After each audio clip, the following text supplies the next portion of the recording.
This is a bio mom nightmare. This story out of Michigan, it's bizarre, it's strange, but it's also gruesome and tragic all at once. We're going to go through it during this program. It involves a woman named Rebecca Park. She is the victim. We'll tell you her story, what happened, and try to figure out why this all happened, because it's as confusing as anything. Welcome to the Tangent Podcast. I'm Vinny Politan, lead anchor for Court TV, your front row seat to justice. With me, Al Wunsch III. Hola, Tangenistas. And the legendary Jonesy. Greetings from Asbury Park, New Jersey. Yes, and what you're about to experience, ladies and gentlemen, is what we call in the business, what do we call this? This is a live stream, but it's also a podcast. We take true crime and turn it into a good old time. This is the Tangent Podcast.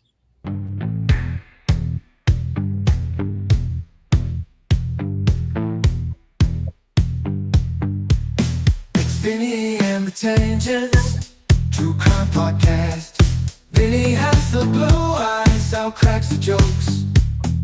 Jonesy stays behind his shades, entertaining all the folks. It's Vinny and the Tangent, true crime podcast. Load up all your comments, hit those super chats. Let's go smash that like button, so we can all have a blast. Vinny, Al, and Jonesy on the job. They're the Sugar Hill Gang of true crime. They're telling stories of days gone by. They take crime and turn into a good old time. It's Vinny and the Tangent, true crime podcast. All right, you might be confused. It's Wednesday, but we're here on a Wednesday because we can't be here on a Friday. So we wanted to get this in as we get closer and closer to the big Tangent Christmas extravaganza coming up on the 21st. More details about that coming up in a little bit, opportunities for prizes, etc. But I want to get right to the story. And I think what I have to do, fellas, is kind of set the table here a little bit with the people involved in this case. Yes.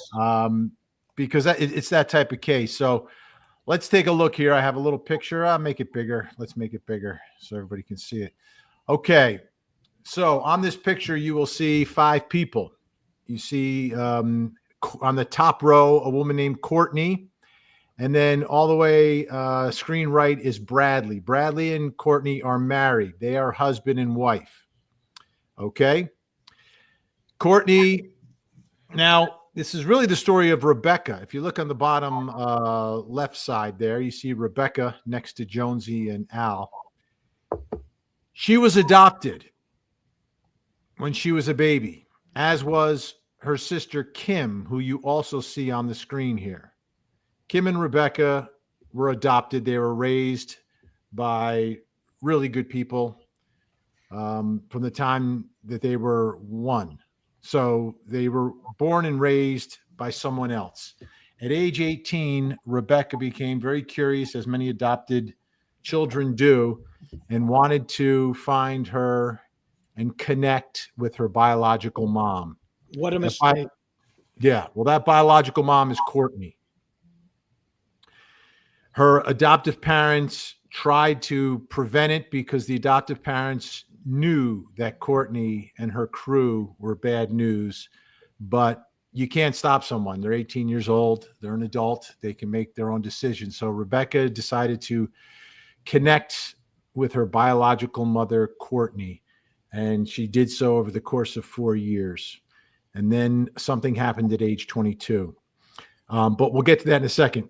So you see, I have Courtney, Rebecca, Kim, and this man named Richard separated from Bradley.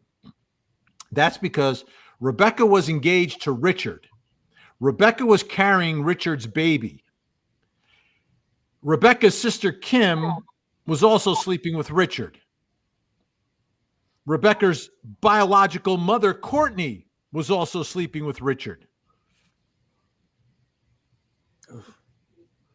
And Rebecca, as I mentioned, 38 weeks pregnant, so very close to giving birth. What happens is she goes missing. It's a big story in northern Michigan. Where is this missing pregnant woman? And there were a lot of talk, a lot of chatter. In the end, she was found in the woods, stabbed, carved, the baby gone. Who would do that? Why would anyone do that? Well, they started rounding up people, and ultimately, all the people to the right side of Rebecca on the screen have been arrested. Let me put this up on the screen here. Rebecca, 22, her sister, Kimberly, 21, her biological mother, 40, all romantically involved with the same man who was also the father of Rebecca's unborn child.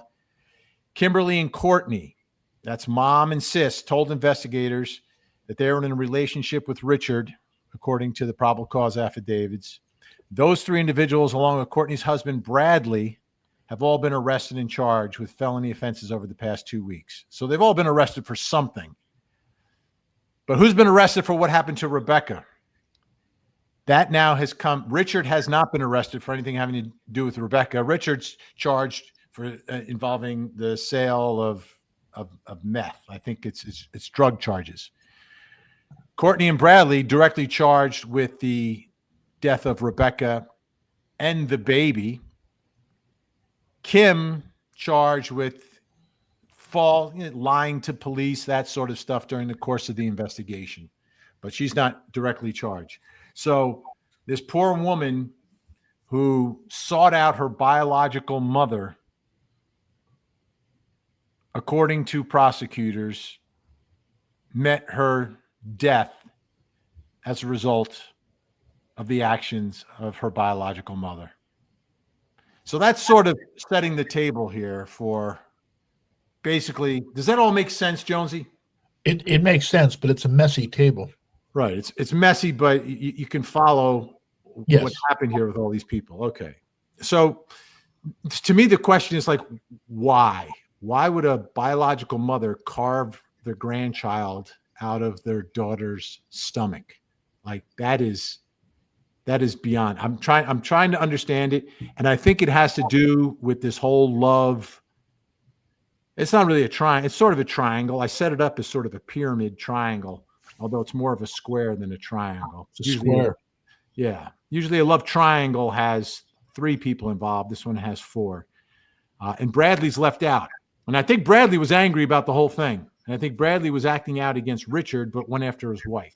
That's what I think. Is just a horrendous situation. I mean, it's horrible, absolutely horrible. To see what happened to this poor woman and her child is just despicable. And what is the basis for it? I don't even know if you could find. I don't think there's any rational explanation. No, for this. There isn't. They did these interviews. Bradley and Courtney both spoke. And in the documents, you read it, the stories change a little bit. It doesn't make sense. Courtney's saying something a little bit differently than Bradley. But here's a little piece of it. I'll try to make it a little larger here so we can see it. She reported that Bradley took the truck west and was gone for 20 minutes. Bradley came back, and she asked him if he had hurt her daughter, and he told her, no, I didn't hurt her. Courtney said that was the same day that Rebecca's body was found. Courtney said that on Wednesday, she confronted Bradley and asked him about what he did. She reported he told her, I'm going to tell you once, I'm going to tell you, and you're going to bleep and drop it, and you're going to bleep the bleep up. He's like, I'm the reason your bleeping daughter's not here. That's your life is upside down right now. And he goes, Rich bleeped with the wrong bleeper. She agrees this is all a revenge plot. Courtney said that when she asked him what he did to her daughter, Bradley said, I slit her bleeping throat. Bleep deserved it. She goes on to say that he deserved it too, and it just happened to be your daughter that's going to pay for it. So this is coming from Courtney, right? So this is Courtney describing, but that's not exactly what happened. Like in this version, she is saying that Bradley alone took her and did this to her. And under this scenario, it's revenge because of this love triangle. Right. But there's also the fact that they researched C-sections. yes. So what is that about? Like that's not necessarily connected. This is like just vengeful, right? You're researching C-sections. You want to take the baby. Like to me, then the motivation becomes trying or attempting to get the baby. But like, why not just wait a couple more weeks? Yeah. The baby's born. And what are they going to do with the baby? And how are they going to explain the baby when the mother's missing? I mean, unless they had some sort of a plan that they were selling the child, and maybe they had someone that was, willing to take a brand new baby and kind of no questions asked. That's the only thing I can think of, because you can't, nowadays it would be so easy to be able to establish that this was the child of the missing woman, and then subsequently found, dead woman. Okay. And where are they going to walk around? Well, we just found this child. It doesn't make sense unless they had a plot, because it seemed to me that, one of the things that had been brought up on this was the fact that Rebecca had gotten like $2,000 in cash or something from some sort of an inheritance or something along those lines. Right. And so that, they thought that was the motive, that maybe she was, killed or she was abducted because of the $2,000. I would imagine being able to sell a, white baby to somebody who's desperate for a child could probably fetch more than $2,000. And maybe that's what the whole plan was. Plan was, okay, we're going to off her because of the fact that, there's a whatever, not a triangle like we said, but it's a square. And I'm going to call it a rectangle with WRECK. Right. And rec. And we can get the child, get it to this family, no questions asked, and then we make some money on the deal. That's the only thing I can think of. It makes no other sense. Keeping that child makes no sense. I think there's another part to it, which is Courtney, and there's this weird, because her children were taken away, right? Like Rebecca and Kim, she didn't get to raise her own children. Were they taken away or were they given up? No, they were taken away. Right. That's my understanding is they were taken away. Well, clearly they wanted to preserve this fine bloodline. Yeah. And then Rebecca was also concerned about CPS when she had her baby. There's a lot of strange things going on here. Let me show this, because the other part of this story, which really struck me, was the reaction of the community.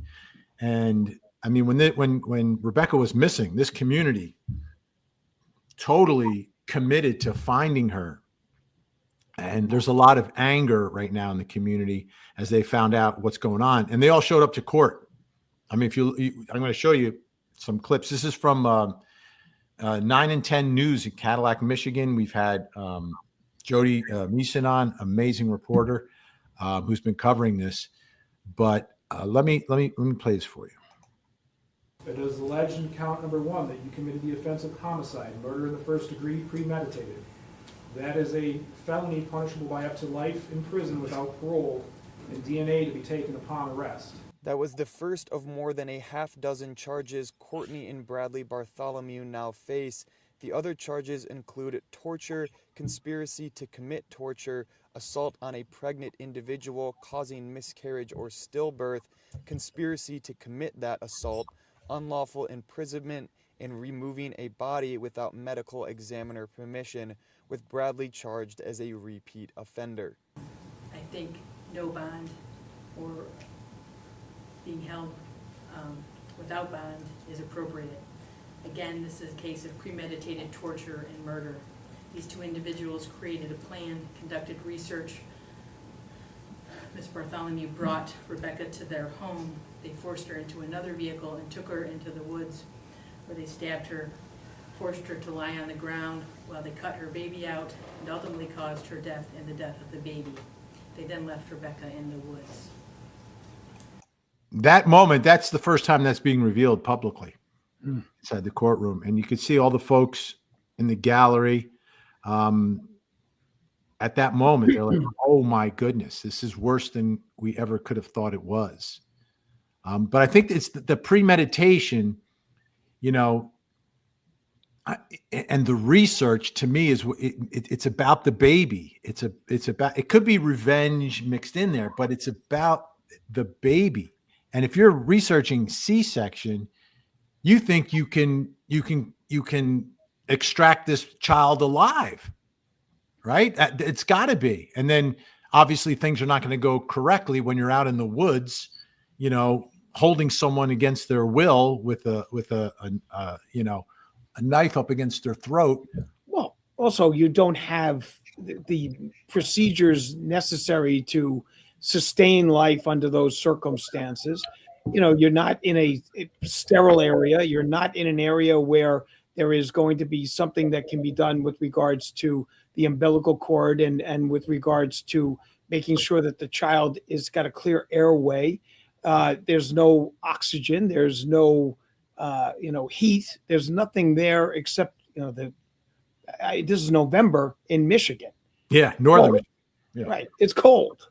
So, I mean, they're reading this. I'm sure it probably said in any instruction on that, don't do this in the woods in the cold. Yeah. Okay. I'm sure that's probably the first thing it says on there with regards to C-sections. DY, do your own DYO C-section probably says, don't do it in the woods in the cold weather. Doesn't work out well. And it didn't. And the courtroom packed, and this is like a smaller community in this part of Michigan, and small courtroom. I'm sure they've never had a case quite like this.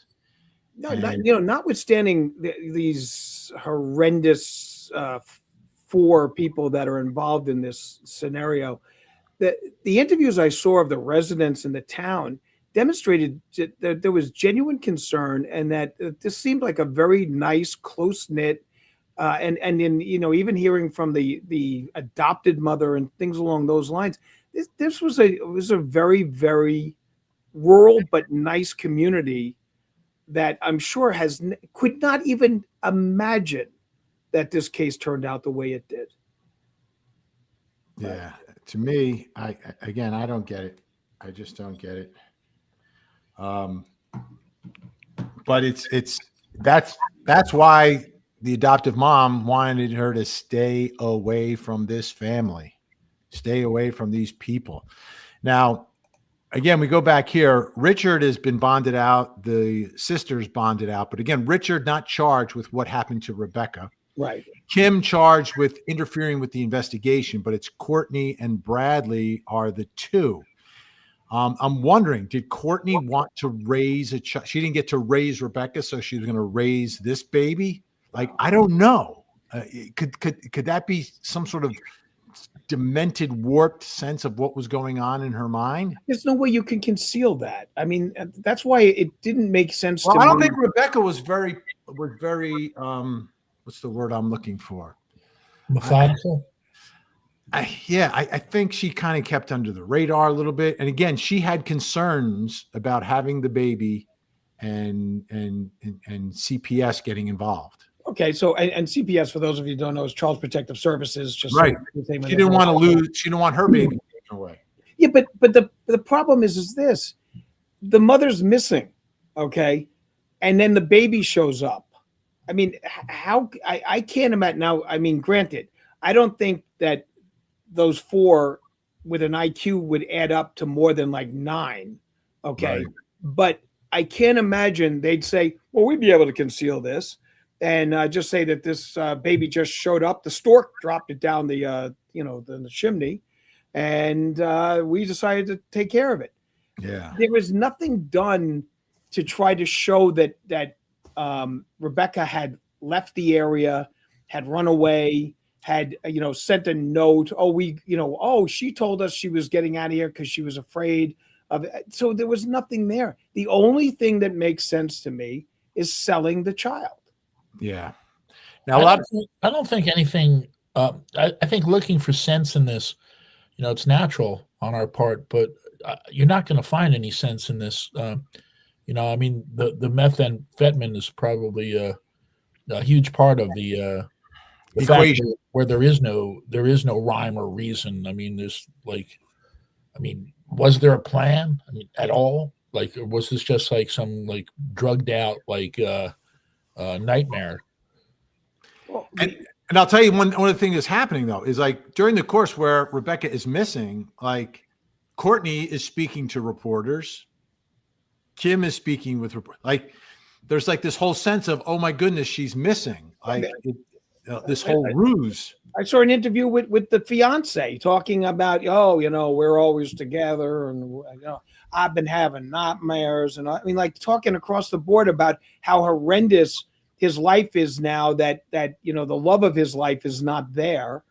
And I mean, he didn't look sincere, I'll tell you that. But anyway, he was talking about the fact that, as a result of this, that he was having trouble breathing. He was having trouble sleeping at night. He was having trouble with all these things because he just wanted her back and my baby and the whole 9 yards. So, I mean, they played it off pretty well. And with, but again, Richard's not implicated in the abduction or Red Rum. But he's actually looking at substantial time for the drug case. For the drugs. But to me, it's a different case. I think initially, they wrapped up Richard and Kim as quickly as possible because they're putting pressure on people and they weren't exactly sure exactly who was involved.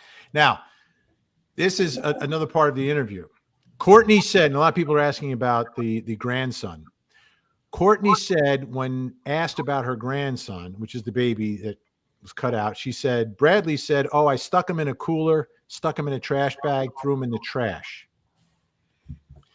Then the detective asked Courtney if Bradley is paying Rich back. Why cut the baby out? And she said, because if he would have left the baby in there and had somebody found her before, he would have survived, he would have thought. Courtney was asked, why not just cut the baby out, kill it? Why take it? And she said that he told her the baby wasn't breathing when he pulled him out. Again, she was asked why'd he take it? Now she answers it was because he didn't want Rich to see they were together. She admitted she didn't know what that meant, right? Like they don't even understand each other. No. Or she doesn't even understand the story she's making up about it, right? When asked about where the baby is now, Courtney said that he put him in a blue cooler in a trash bag and into a GFL container. She confirmed that she is talking about a residential GFL trash receptacle. Courtney said she was never at the location where the body was found because he wouldn't let her. She doesn't know how many times he went to the location. And that's all a lie. Right. That part is an absolute lie, I can tell you, for sure. So let me see if I think I've got one more piece of this because the interviews are all over the place. It's like 18 pages. And if you try to read it like a story, it obviously will make zero sense, but you have to try to pull out of it what you can that may in fact be corroborated by some of the evidence at some point because they're spewing so much stuff. They've got to like ferret through it and find those strands of truth in the case. So let's see what I have next. This one. Bradley begins to tell us, I'm sure Courtney stabbed her because she didn't have a hunting knife.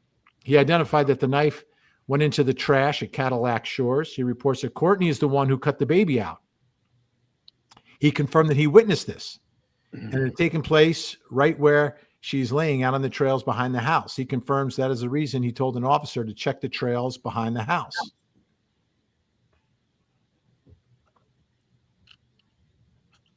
Bradley confirmed that a scalpel from the bedroom was used.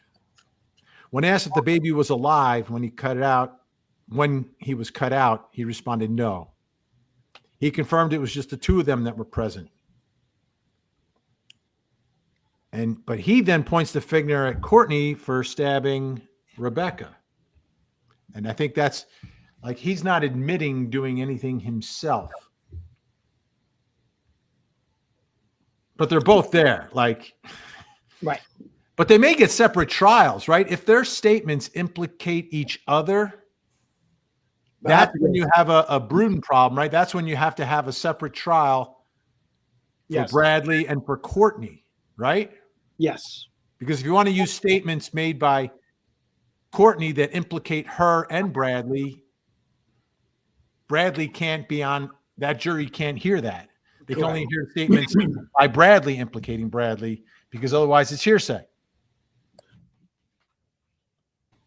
Correct. That would be a huge problem with regards to evidence. But look, I don't think these guys are going to trial. Okay. I mean, the fact that there is. Wait. Why not? Why would they not point the finger at one another? They certainly could do that, but both of them are there. So, I mean, it'd be very, very difficult for them to get away from something.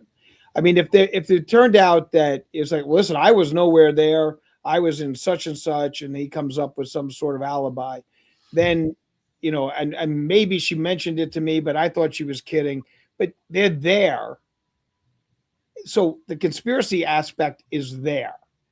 Yeah. Okay, that they're going to get them on that regardless. So the question is, they could go away just as long on the conspiracy on a first. I wouldn't get. I mean, I don't think they're getting a deal. Here's the thing, right? I didn't get a deal either. But what I'm saying is that at the best case scenario, that's what they're going to. One or the other would be convicted of, at least as to that. I don't see anyone going scot-free on this. No, but I don't think they're going to be offered deals that would be anything less than spending the rest of their lives in prison. They can't give them any sort of a deal. We're talking about a baby and the mom, and this is like the most, in the way it's described by the prosecutor, it's the most gruesome, brutal case they've ever handled in that office. So there's going to be no deal. And what I say is, when there's no deal, there's a trial. And here I think there's going to be two trials. And I think that that's a slight advantage for the defense. It's better for them when the trials are separated, because now you're pointing the finger at someone who's not there in that moment. So you don't get lumped together by sitting at the same table, right? Like co-defendants do sometimes. So they have a slight advantage there. But I think we're going to have two trials here, because why should these prosecutors give them anything unless, and I have to check, I don't even know if Michigan's a death penalty state. I don't think it is. I don't think it is. I have to double check. I can't remember doing a death penalty in Michigan, because that's the only bargaining chip you could potentially throw out there. Even though I don't like that as a bargaining chip, that seems to be the only opportunity here. Yeah. Look, if there is no death penalty, they abolished it. Yeah, I had thought that if they get separate trials, it's not going to matter. They're both going to be convicted regardless. And I mean, what's she going to take the stand, or he's going to take the stand and say, listen, I was just there and I was scared myself, and that he threatened me or she threatened me, or whatever the situation is. Oh, for sure. What's going to be interesting to see where the fiance comes in this. And if he somehow gets implicated. Now, I know right now that's not. How's he getting implicated? He wasn't there. What happens if he knew that they were plotting to do that this guy was planning to do something along those lines, and he did I don't nothing? think he wanted his baby. Well, we don't know, but here's the bottom line. Okay, why didn't he say at the beginning, listen, I was having an affair with her mother, okay, her birth mother. There may be something there along those lines. And now granted, they never would have gotten the Rebecca would have never been alive, because at that point, but she was red rummed, I believe, on the 3rd of November. and they don't find her until the end of November. But the bottom line is that if he had said something when she first went missing, something might have happened better Yeah. in this case, and that did not happen. He's got to live with that on his mind. I mean, he sat there being Mr. Pious and Mr. Upset and the whole 9 yards. But the bottom line is that the guy did not stand up and say there might be vengeance in this case, because Bradley and I are sharing the same woman. So he didn't do that. All right, folks. Big question by Wendy B. Will there be another holiday special this year? What? What? How could she ask that question? All right, I gotta uncover. Oh, we are doing one. Oh, all right. Yes, Sunday, December 21st, 7 to 10 p.m. Unbelievable. Rehearsals are going amazingly for the opening number. I think we've just about got it down. So that's amazing. There'll be prizes, trivia, and we've got a whole slate of special guest stars. And I'm not going to announce who the stars are. You've got to tune in to find out. But trust me, you're going to love them all. You're going to love them all. So guest stars, and I mean like special guest stars, trivia, prizes, and competitions. As I said, we're still working on if you win, you get to choose one of us to live with you for a week. I'm still working out the logistics of that and whether or not it's legal. Is it legal? And one thing that you can do, folks, is enter the ugly sweater competition. Send a photo of your sweater to the moss, old or new. The winner gets a prize during Tangent Christmas Extravaganza 25. Old or new, send it to the moss. Send it to the moss. Tangent Ugly Sweater Contest. Tangent Ugly Sweater Contest. Send it to the moss. Thank you very much. Thank you very much. All right, send your ugly sweater pictures to vinny'smods@gmail.com. Just send a picture. You enter the contest. You have an opportunity to win major prizes here. We're talking about major prizes. How do you bridge from this story that we're covering to the holiday special? I mean, that's worse than Casey Kasem going from the, going into the dedication for the dead dog. We're just answering a question. The viewer had a question, Jonesy, and that was a natural.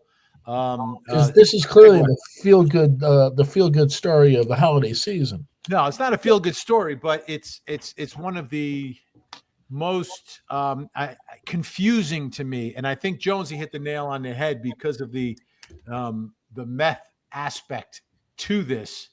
Well, to further thinking, to further that point, I see this whole act as being insane. And one thing that strikes me when I see stories like this is when one person goes insane, when one person does something crazy, you don't accept it, but you can kind of understand the person went crazy. When two people do something like this together, when two people go crazy, that to me is beyond comprehension. One person thinks this is like, this is what I want to do. Hey, and another person's like, yeah, okay, let's do it, baby. So for everyone wondering, Bradley is Courtney's husband and he's angry. Look at that picture. That's one of the angriest mugshots I've ever seen. But Bradley grew up, he was poor. He was so poor, his family couldn't afford an E in his name. So he's Bradley with just an L-Y, but Bradley, he was so poor that when he was seen walking along with one shoe and somebody said, "Oh, you lost a shoe?" He said, "No, I found one." He had no shoes and he only found one. It's not like he lost one. He found one. So he's in a good. So by the way, we're going to reinstitute the Crime Con wheel for the prizes. Oh. Yes, Oh. I set it all up. I put it back together.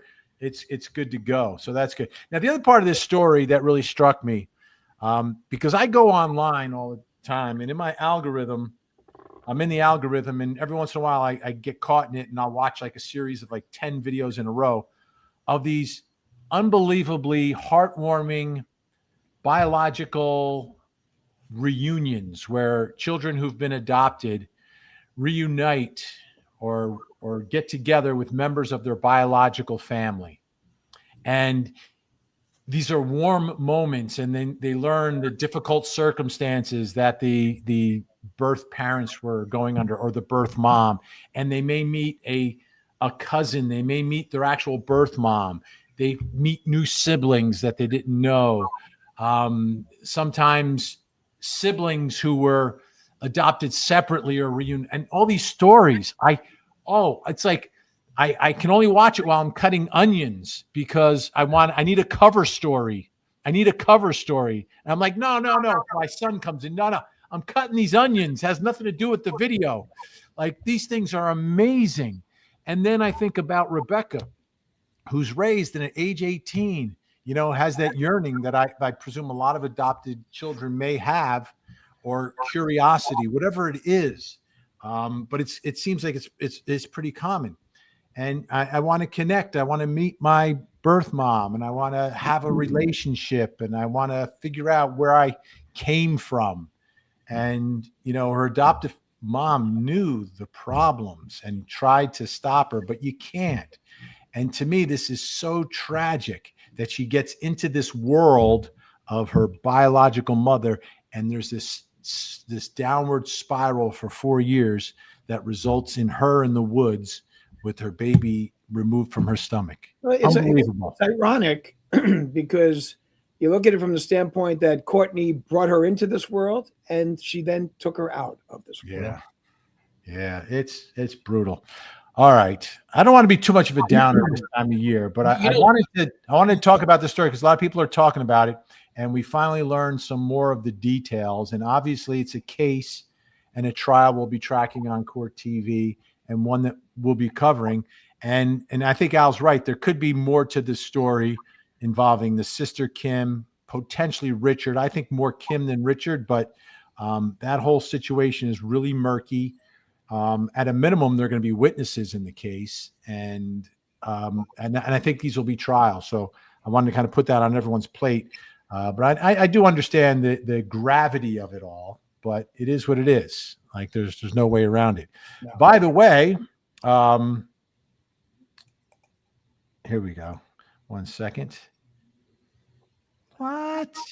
You spoke of the algorithms, and given your career and the type of things that you must research, I am kind of surprised that you get any like positive, like feel good stories in your algorithms, because you're constantly covering the worst of the worst, because that's what it's all I start every day. I Google a red rum. There you go. See, that's my first Google every day. And I do it because, I want to see what's on the top of the news filter. I want to make sure that, because I've got to take a look at what's happening in the world. Haven't you gotten curious why the only thing that ever comes up is the movie The Shining? Yeah. Indeed. So here we go. It's time for a little McSpunky. To get happy, it's time to get funky. It's time for us to smile, because here comes McSpunky. Fashionably late, but here in spirit, McSpunky, welcome, and season's greetings to McSpunky and to all. By the way, a lot of folks always wonder, McSpunky, he's got his own song? How does McSpunky have his own song? Well, you too can have your own song. It'll be one of the prizes at the Tangent Christmas Extravaganza 25. Now, Ben, let me ask this: Can the song be by you two? By what? By you, like could you two be the ones that do the song of these people for us? Oh, can you two can have a song? No, it will not be by Bono. No. Threw that out there. Bono Vox, as we say in Latin. Valerie Jean Schaefer, I want a song. We all want a song, right? Yes. Yes. So, are you guys prepared for this extravaganza marathon? Now, I put together a rundown. It looks like the show will be 3 hours, but no promises. We could go 4. Yeah, that's correct. I mean, look, last year I think we went 63 hours, if I'm not mistaken. Last year's show. It went late. I think we finished around midnight. We started around 8. We're starting a little earlier this year. As we're getting older, we're going to start earlier. In another couple of years, we'll have the early bird special Christmas. But the Christmas early bird special at like 5. And then we also did New Year's last year also, right? Yes. We did New Year's Eve show with the countdown and the whole 9 yards. So that worked. And by the way, I've used that expression now 14 times on today's show, 9 yards. I'll stay away from that. That's a standard of yours, and I think it's a cool one. Well, thank you. Right. Perplexed Mind Zero. Who is Sunglasses Man? Oh, Wow. Agent That's the man. question I ask myself all the time. Who am I? Well, it will give the quick backstory. Jonesy is a radio legend, and he when I joined Core TV, he was running the radio program over there, and that's how we met. And then we literally did the radio program for Core TV on Sirius for a bunch of years, and Al was one of our regulars who would come in. So this is sort of like us reuniting after all these years. That is true. That is true. So that's who Sunglasses Man is. I hope that answers the question. And if you're wondering why I wear sunglasses, I have a condition. So, yeah, that's good. So for all you people that say the nasty things about it, the man's got a condition. Gosh darn it. Well, it really is true. I mean, I don't need to wear sunglasses, but I have a side effect of thyroid causing a bulging eye, and I just feel more comfortable hiding behind the glasses. If the eyes are the windows of the soul, what right do you have to look at my soul? So these are your blinds. Yes. Like if I was a horse, I'd have blinders on. And Gen X, instead of happy hour, it'll be tangent hour. Indeed. And by the way, of course, Gen X, part of our legendary Mod Squad. We are the Mod Squad, keeping order in the chat. The Mod Squad, spotting trolls who attack. Oh, Gen X is ready and on the scene. Frankie Figs making sure they're keeping it clean. Jennifer Soubey telling haters don't be so mean. And Ashley Bouchard on top of our Facebook screen. We are the Mod Squad, cleaning up the mess. The Mod Squad, simply the best. The Mod Squad.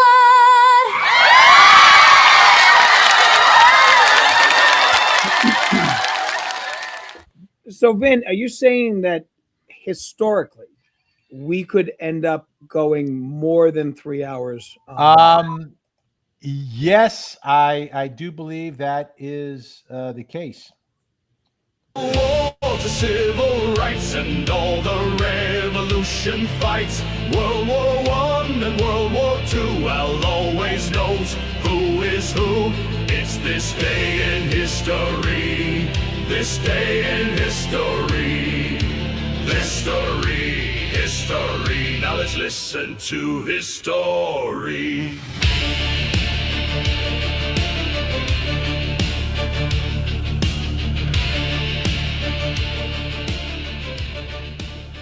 All right, folks. So today is December 10th.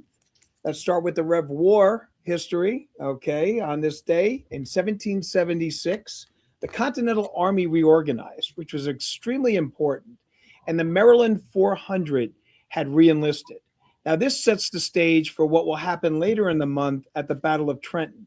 But this reorganization was absolutely instrumental in the Continental Army getting ready to be able to face the Hessians and the British at Trenton and then later at Princeton. And it's basically what saved us because everyone's enlistments were getting up and people were getting a little upset because we weren't doing too well militarily at this point. And this was the turning point of the Army on this reorganization. We'll go now to true crime. Did they get new uniforms? Well, actually what ended up happening was the Continental Congress was able to start getting some uniforms so that they could be uniformed, in their outfits because they weren't up to this point. They didn't get all of them in, but they got money and they were able to start getting, more uniformity with regards to that, which also led to discipline, which gets back at once we were at Valley Forge, then that is when we get that true total esprit de corps that brings us to the, basically victory towards the end of the war. That was always my favorite day when they'd hand out the uniforms, like what number am I going to get? I loved uniform day. Well, they had no numbers back in those days, Vin, for some reason, but nonetheless, they did have uniforms that were blue to differentiate them from the British. And of course, the interesting thing was that, we had mastered what would have been the type of tactics that we would have blended in with the wilderness and everything else. And here are the British wearing those beautifully bright red uniforms and walking through the woods. Okay. Not the smartest thing in the world, but they were used to fighting in Europe where it was not, basically jungle warfare, which was going on in the U.S. at that time. December 10th in true crime, 1927, the birth of Harvey Murray Glatman, better known as the Lonely Hearts Killer. This individual, this piece of garbage, was responsible for at least 4. He was convicted of 2 red rums. But this is a guy that had exhibited antisocial and sadomasochistic behavior as a small child. And then finally, his mother said, let's take him to the doctor at the age of 12. And the doctor said, oh, don't worry, he'll grow out of it. Well, he didn't. What he did was he pretended to be a photographer. He met pretty women around the streets of Los Angeles, invited them to his apartment. He then essayed them, photographed everything that he was doing, and then discarded the bodies in the desert. He was, when he was arrested, he confessed to the 3 red rums, not the 4th, and was depenned at San Quentin by gas chamber in 1959. On this day in history, in 1901, the first Nobel Prize was awarded. So every year around this time, December 10th, you will see that there are Nobel Prizes. The first U.S. person, first American to get it was Teddy Roosevelt in 1906, where he got the Nobel Peace Prize. But on this day, Obama got his Nobel Peace Prize. Bob Dylan got his Nobel Prize for literature, and Martin Luther King got his for peace. Wow. 1936, King Edward VIII of England abdicates his throne to marry American divorcee Wallis Simpson. Huge story, huge scandal. I mean, the man gave up the throne of England in order to marry a divorcee that he was in love with by the name of Wallis Simpson.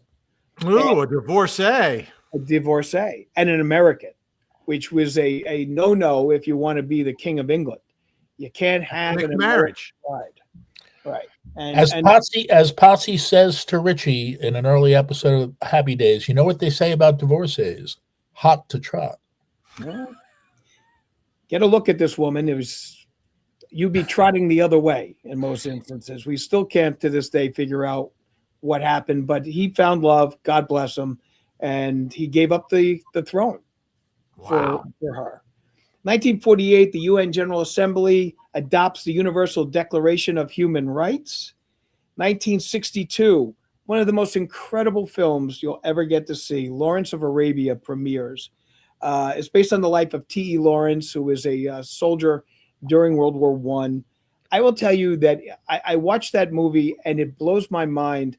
The desert scenes, the desert fight scenes are incredible. And what is even more incredible is that you don't see any footprints in the sand, okay, prior to the fight scenes. And you know they had to rehearse them and things along those lines. Everything is a pristine desert. Kudos to the filmmaker on that. Unbelievable. Oh, kudos to the guys who had to go rake the sand. Well, yeah, but the director is the one that's putting that on there. In 1963, okay, 6-year-old and former neighbor of mine, Donny Osmond, sang his debut on the Andy Williams Show. In 63, really? 1963. That was his singing debut on national television. Must have been a child at that point. Yeah, he was. He just turned 70. I saw. He's in my algorithm right next to the all the dead people. And he lived around the corner from him when he was on Broadway during Joseph and the Technicolor Dreamcoat. And this story, okay, now I don't know if you've been watching Vinny on X or something on like, and he's been showing these wonderful wrestling pictures of him in his youth. And the last story of the day for December 10th in history goes to 1973 when Bruno Sammartino takes the WWF title championship for the second time, defeating Stan the Man Stasiak. Stan the Man. Who's famous for the heart punch and was the heel that I believe Vinny was impersonating in one of his wrestling pictures, if I'm not mistaken. Yeah. One of the wrestling pictures, I did a Stan the Man Stasiak. And so that happened 1973. Now, Stan the Man Stasiak, okay, was a heel. Now, there's baby faces and heels in wrestling. And so what ended up happening was that the champion at the time was a baby face. It was Bruno. No, Bruno was not the champion. Bruno. Okay, there was a champion that bridged the gap. But go ahead. Right. So what ended up happening, I think it was Pedro Morales. Pedro Morales. They didn't want Pedro Morales to fight Bruno Sammartino because they were two baby faces, and they didn't want to make either one of them into heels. So what they did was they had Stan the Man Stasiak on December 1st defeat Pedro Morales for the WWF, because that time it was called the Worldwide Wrestling Federation, and that changed after 1973. But they had him defeat, okay. Stan the Man defeats Pedro Morales, and then set that up 9 days later on December 10th at Madison Square Garden, and Bruno Sammartino beats Stan the Man Stasiak. Yeah, Stan the Man Stasiak said, Stan the Man Stasiak. There you go. Stan the Man Stasiak said it was the best 9 days of his life, and then he lost the championship after that. May I add an anecdote or two about that? Of course. Okay, so Stan the Man Stasiak, when he was being given the rundown for the match coming up against Pedro Morales, was eating a sandwich, and he expected that Pedro was going to win, and when they told him he was going to win, he was like just stunned. He was shocked. He didn't know to the night of the match. I saw Bruno defend the championship at the Garden every month for like 4 or 5 years. I went down to Baltimore with my first radio show with some members of the audience. We got wind of the fact that superstar Billy Graham was going to beat Bruno on April 10th, April 30th, 1977. So we all took a bus trip down there. I was just a kid. And we financed it by selling bootleg wrestling posters outside of the arena. And I saw Bruno lose that title many, many, many years later. Wow. And there's me on the shag carpet. Look at that. Look. So they're getting ready for the heart punch. Stan the Man Stasiak was known for the heart punch. Yes. And there was a thing where he would hit you right in the chest and your heart would stop. And then you would go down. He would have to revive you in order for you to survive. That's right. Right. And Al, his manager was the Grand Wizard. Yes. One of the best. And do you have any more history? No, that's it. But that's Well, I ended it on on this day in history, in 2025, Pete Alonso signed a 5-year contract with the Baltimore Orioles. Get the hell out. Oh, you got to be kidding me. Wow. I don't think people realize what they're watching right now. They're watching 3 hardcore New York Mets fans learning for the first time that Alonso has left. Who did he sign with? Oh, The Baltimore Baltimore. Orioles. The Orioles. 5 years, 155. Wow. oh my God, that is just. You know what? It's bad enough. Okay, Diaz leaving and then giving that BS All right. excuse that I just that wanted- I didn't know they were going to sign the other pitcher, so they took me by surprise. So that's why I went to the Los Angeles. You know, the Orioles, I actually like the Orioles, and I root for teams that aren't doing well, and they're not doing well because I feel badly for their fans and stuff. Yet I cannot root for a man who has turned his back on my team. Exactly. Ever. Merry Christmas, mods from Gringa L. You are simply the best. They are the best. Nice. And by the way, Yeah. I got the news about Pete from Ashley Bouchard, who was monitoring the wires for us today. Who does that? Does Ashley root for? I a mean, team? this is like between the story we covered and now This this, is tragic. and obviously completely different worlds. I get it. One's a true tragedy. The other is just, fandom, but it's not going to raise our spirits at all. Yes, but baseball is what distracts us from all of the horrors in the Right. world for 2.5 hours a night, every night for like 8 months. So what happens? America's pastime. Yeah. What happens though when the distraction from the horror in the world becomes your horror? Right? Like that's what's happening. Yeah. Yeah. Like it's bad. Anyhow. That's As- like the as- Twilight Zone. Yeah. So let's get As Johnny Rotten said about Sid Vicious when he died, good riddance to bad rubbish. And that's Yeah. for Pete Alonso.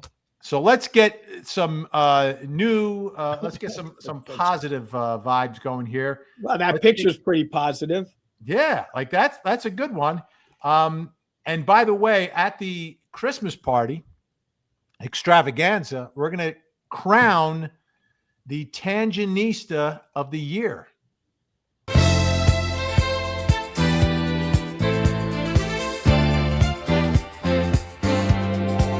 We're gonna crown the Tangenista of the year. It could be a man, it could be a lady, but whoever it is, they got to be the greatest. The Tangenista of the year. The Tangenista of the year. The Tangenista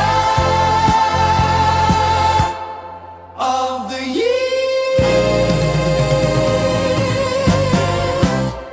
Okay, just so you know,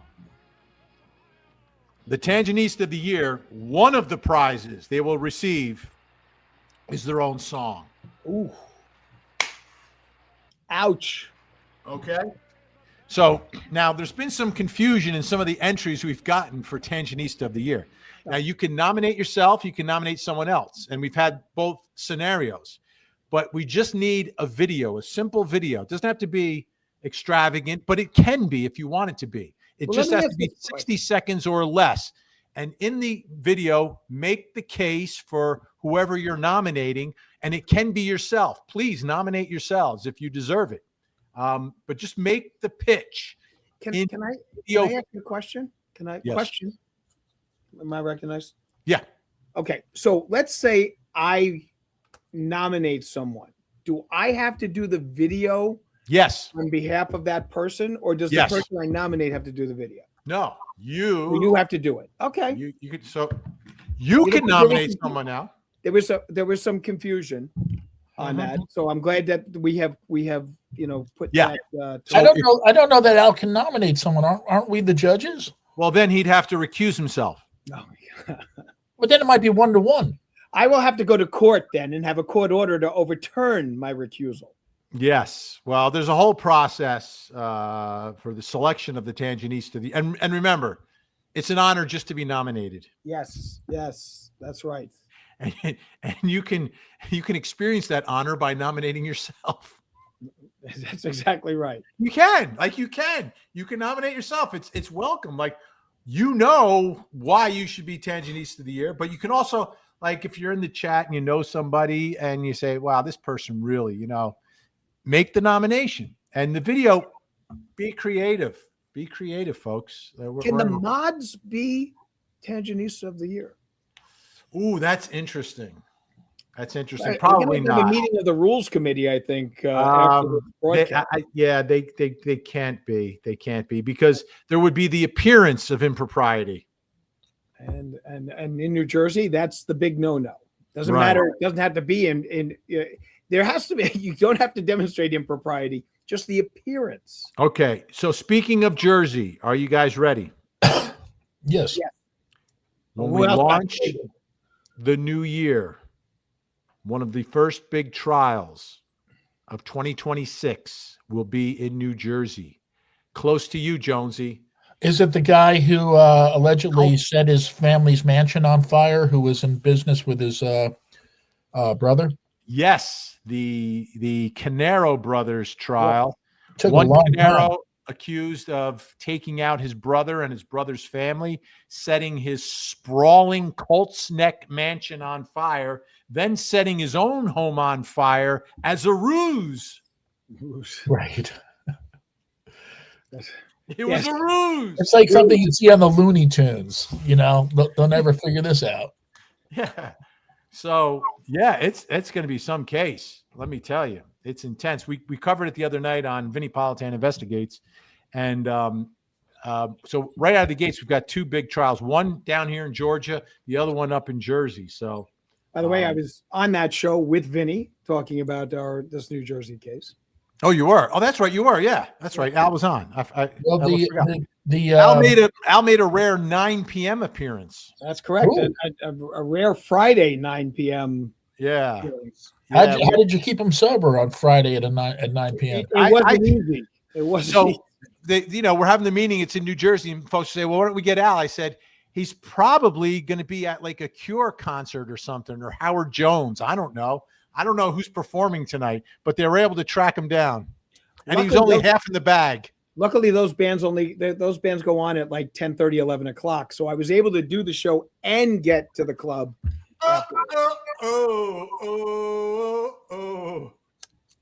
I was never really a big Howard Jones fan, but I did love The Cure. I've grown to appreciate, I wasn't a big Howard Jones fan because I saw the music I would hear at the nightclub as being more legit than some of the stuff I'd see on MTV. But in retrospect, that stuff is also great. It's just that I was too hip for school at the time. Still better than so much other music. Look at this. Friday night show, by the way. is excited. She loves Howard Jones. Oh, I'm sorry. But Friday night show was the Dead Milkmen. They just announced that he was going to be Howard Jones is going to be on one of the late shows this week. So you might want to check that out. I believe it was Kimmel. So you saw the Dead Milkmen? So the Dead Milkmen. Okay, so I don't like Punk Rock Girl, but I really love a song that they did called "The Thing That Only Eats Hippies." Yeah, every one of their songs is what you call it, "Drinking Bleach" is a great song that they do. They got a number of really, really good. Well, I started at WFMU, freeform music station, in around '86, and bands like that and Camper Van Beethoven were the darlings of the left end of the dial. Yeah. My college station too. They would play all that stuff until I took over the turntables on Sunday nights for my dance party. Sunday Night Fever with DJ Vinny. Well, traditionally on Sunday nights in radio, that's when they take chances and let people do something different. Yeah. Well, So our show was a little bit, we had a few more listeners than the other shows because they were hungry for what we were serving up. Yeah. It was the 80s. So Margaret Bobe, I thought it was Margaret Babe, but she probably is a babe, but Margaret Bobe. I saw that case. I grew up in Jersey. I had a lot of friends in Colts Neck, New Jersey. I grew up there. Yeah, that's where it all takes place. Now, Colts Neck is interesting, right, Jonesy? Yeah. Hasn't that town really transformed from a sleepy farm town to a town with sprawling estates? Sprawling Estates. Mr. Bruce Springsteen lives there. He used to have a place in Red Bank. When the kids got out of school, he got rid of that, and he simultaneously had a place in Colts Neck. as well. But yeah, it was like horse country. Hence, I think maybe hence Colts Neck. I don't know, but yeah, it's sprawling mansions. Yeah, this mansion was something. Like it was big. It was Well, I huge. believe the mansion that was burnt down. I believe that was in Ocean Township, if I'm not mistaken. Which No, is no. Ocean is where the defendant lived. That's in where the his brother lives. modest home. When I say modest, if you looked at it now, probably like 1.5, 1.8 million, whatever. yeah. From what I hear right now, it's like it's an empty lot. Well, there's so two houses were set on fire. Right. The Ocean one is the defendant. That was the Ruse house. The Yeah. sprawling mansion, which is still an empty lot, is in Colts Neck. And that's the issue, right? So That's the alleged jealousy. Yeah, it's like he was in Right. Colts Neck. They both had a business. Their business together, I believe, was based out of Asbury Park. Yep. Oh, Al has disappeared for a moment. The judge must be calling. But what's interesting is with the Colts Neck, great place to live, but this is what we would call a red rum house, right? Like Yeah. 4 people lost their lives in the house. The house doesn't exist anymore. But if you're going to lay down that kind of money to build a mansion, which is what you would build there, you wouldn't build it on that land. It's just a bad karma. Well, the land's probably sprawling enough that you could build it like in a different spot on the land. And But still, this is the way the conversation goes, Jonesy, right? the land is so valuable, somebody will. It's got to be for a really good price, because I'll tell you how this plays. If you have that much money where you're going to build, an $8 million mansion, a $10 million mansion, and you have your choice of properties, you're going to pick the one where 4 people lost their lives, or the property where 4 people didn't lose their lives. Are you going to save a few $100,000 on the land and put it on a spot with that level of karma? What do you think your wife would do when she found out that you chinced on the land for a couple $100,000 for a $10 million home, and we built our land on property where 4 people were brutally taken? I just don't think I think it's got to go commercial or be like a farm for horses or something, because I don't think anyone, like, if you're spending that kind of money, you just spend a couple extra $100,000 and build it somewhere else, right? Well, Now, if you're building your mansion, Yes. and you're building a $10 million home, Yes. right? And the land is going to be either $1 million or $700,000 or 1.5 million or $1 million. You're not going to chintz and put it on property where you had this mass carnage, and your wife would be like, "No, we're not building the house there. I'm not raising my kids. No. There were 2 children that were taken here. This is just bad." The interesting thing is in New Jersey, you do not have to reveal that. Buyer beware, right? Right. The real estate agent does not have to reveal the fact that there was a horrific murder at this at this place. You do not have to reveal that information. You'd have to do your due diligence on it. But you're right. If you're going to build, but the thing is this, Vin, that address is so prestigious. Yeah. That you're going to grab it. I mean, to be in the same No town, way, Al. No way. in the same town as Springsteen, to be in the same town as Right. But if you have that much money, you're not going to like the red rum homes that get sold and people live in are people who can, like, okay, I think I can afford this house, right? And it's marked down from 400,000 to 200,000, and for that person, it's a difference maker. But when you're dealing in those numbers, the difference is so minuscule. Even if you got it for free, what are you saving? You're saving $1 million on a $10 million home, and you're gonna raise your family where this family was wiped out. No way. You're just gonna pick another lot. I don't know. I mean, There's no way. I agree with Jonesy that you can move it to some other place. It's not like they're buried on the property. So I mean, even though there's bad Try vibes, explaining that to your wife when you're deciding where we're going to build the house. The Amityville horror situation, I could see where you've got to make a point on that. Yes, I would build it They there. bought that house cheaper from the DeFeos because of the fact that the family had been red rummed in there. So, yeah, But if I'm building them, because you're building a literal mansion, not like a Mick mansion, No, this is like sprawling, huge mansion, prestigious town. Everyone's going to drive by and say, "Oh yeah, that's where the Canaro thing went down." Yeah, By but the way, should we put it on the tour for the Tangent Festival? Well, if you do, you can just drop me off. Plan it at the end of the day, and you can drop me off or walk home. that I don't know if we'd put that one. Well, I was thinking that Depends how big this trial gets. it does depend on how big they're, and I'm sure I'm going to be used quite often that week that the trial starts in that A but week. It's going to be a 6-week 6 to trial. 7 weeks, I know easily. Jury selection alone is going to take quite some time.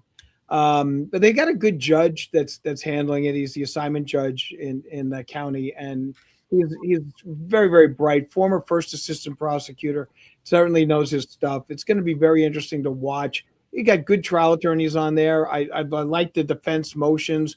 I don't necessarily agree with them, but I definitely like that their fighting style is very, very good.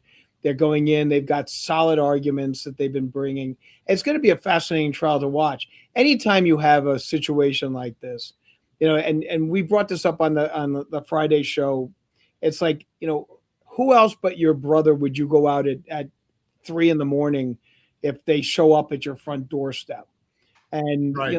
that's one of the problems on this. Him turning off the DVR and his. Well, the problem is that he did it. Like, Is the trial allegedly? Is the trial in Monmouth County? yeah. Yes, So it's freehold, I assume. yes, and Yes, right there- Federici Pizza. and Yeah. right and also right Now, near there's 2 Federicis. You got to be sure to go to the right one. I went to the wrong one last time. the battle of Monmouth Courthouse is right down the road from the courthouse there. It's a very, very, very historic area. Yeah, lots of those historic plaques at the side of the road. Yes, it's a Oh, look wonderful at this. thing. Look at this, guys. Alba 50 is going to do a video for Tangenista of the Year. Fantastic. All Oh right. boy!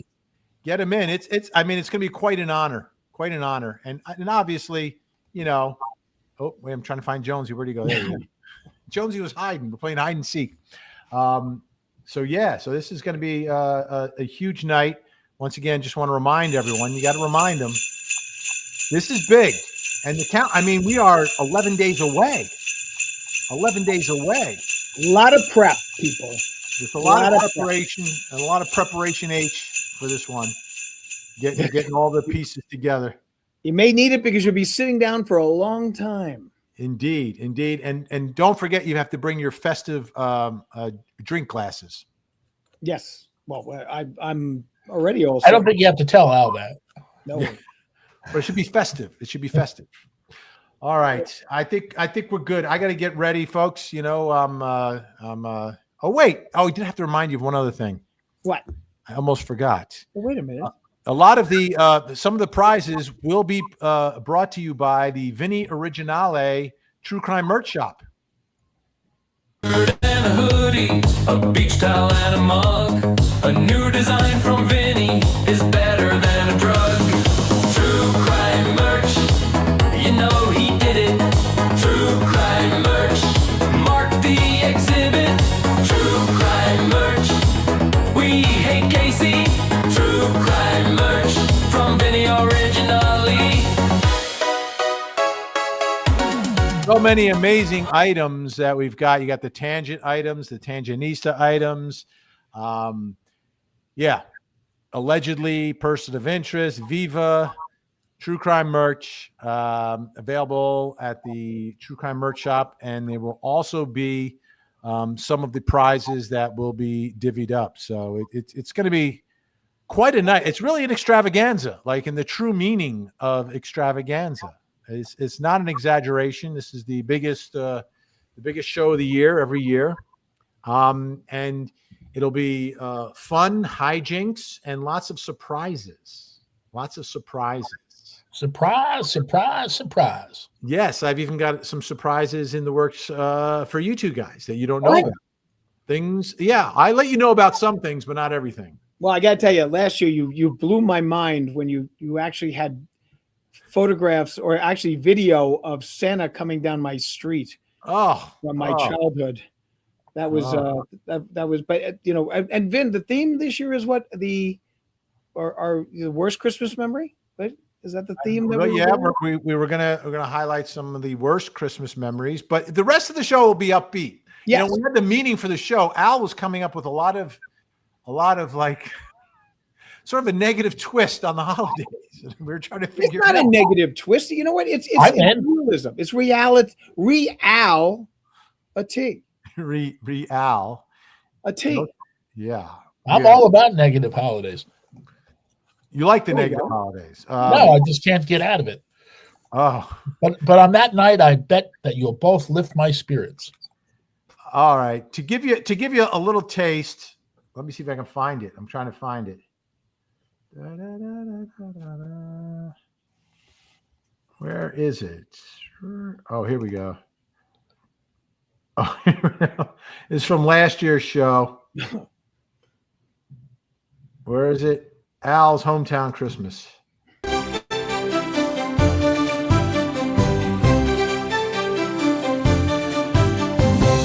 Christmas time. In the wood. Anglewood Cliffs, to be exact. And I'm making a right-hand turn at the intersection of Wunsch and Lynn.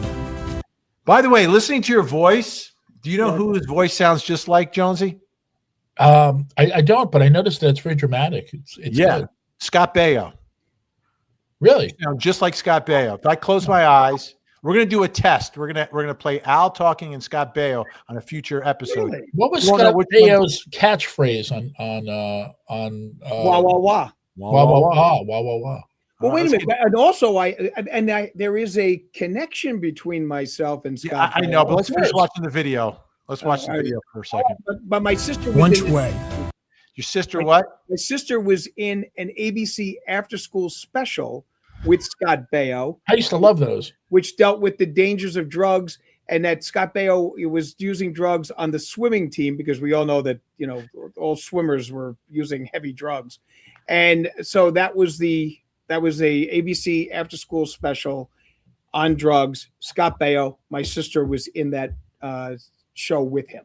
Oh, okay. It's all one small world. There's only one way, and that's the Wunsch Way. So this is where I used to live. Now, I used to live on this property.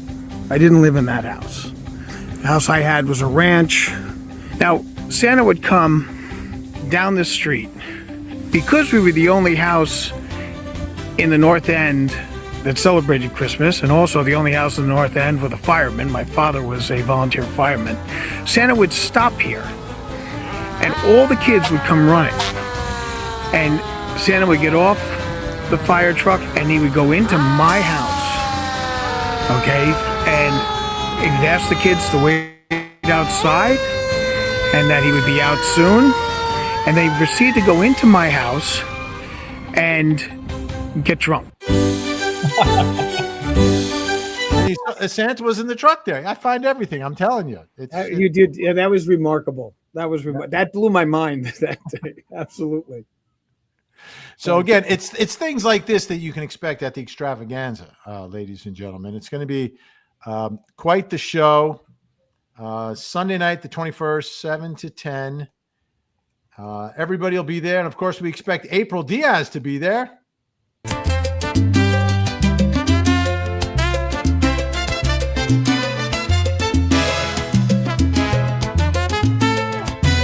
Thank you, April Diaz. Have a great day today. Thank you, April Diaz.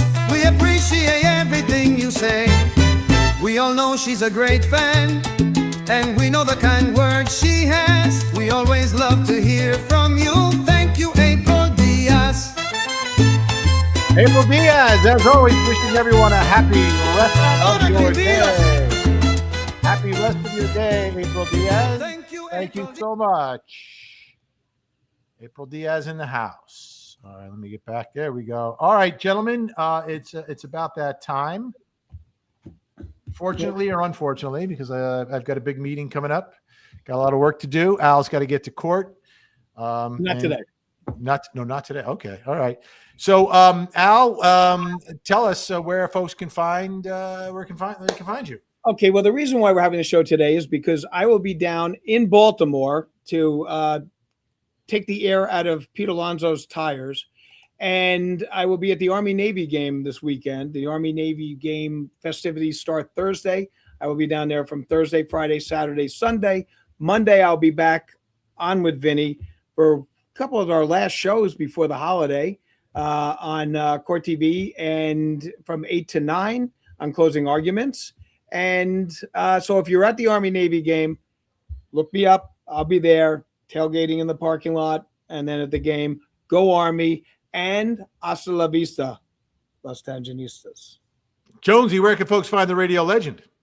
I will be DJing live this Saturday in Jersey City, New Jersey at White Eagle Hall. It is a sumo wrestling event, so I'm a sports DJ. Doors at 6. I warm up the crowd till 7, and then afterwards the wrestling event sumo starts, and I'm that guy in the sky who's trying to pump you up. So come on out and get pumped up. And these are full-sized sumo wrestlers? Oh yeah. Oh, no. Oh yeah, man. These guys are the real deal. And being a pro wrestling fan, when I first got into this, I've done like arenas up and down the New York, New Jersey area with this event. When I first started, I was a pro wrestling fan. I was like, yeah, sumo. That's kind of dull, right? It's really exciting. Yeah. These guys they're tremendous athletes, but they're huge. Oh yeah. So strong. All right, folks, you can find me every night, 8 to 10 on Court TV, 8 to 9. It's Closing Arguments with Vinny Politan, 9 to 10. Vinny Politan investigates a deep dive into one story. 8 o'clock, we're taking a look at the big stories of the day, all the breaking news from the world of true crime. That's it, folks. Thank you so much for watching. Thank you to the great Mod Squad. Thank you for the super chats, and thank you for the great conversation. Please like, subscribe, share, follow. Say goodnight, Jonesy. Good night, Jonesy. Good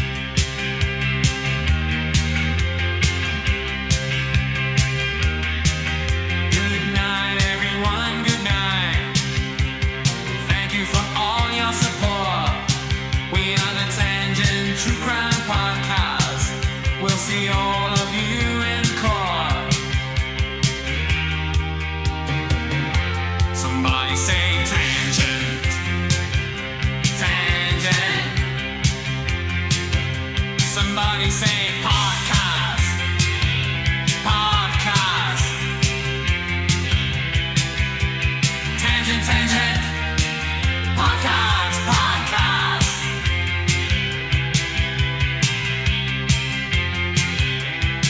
This is the Tangent Podcast. Good night, everyone. Good night.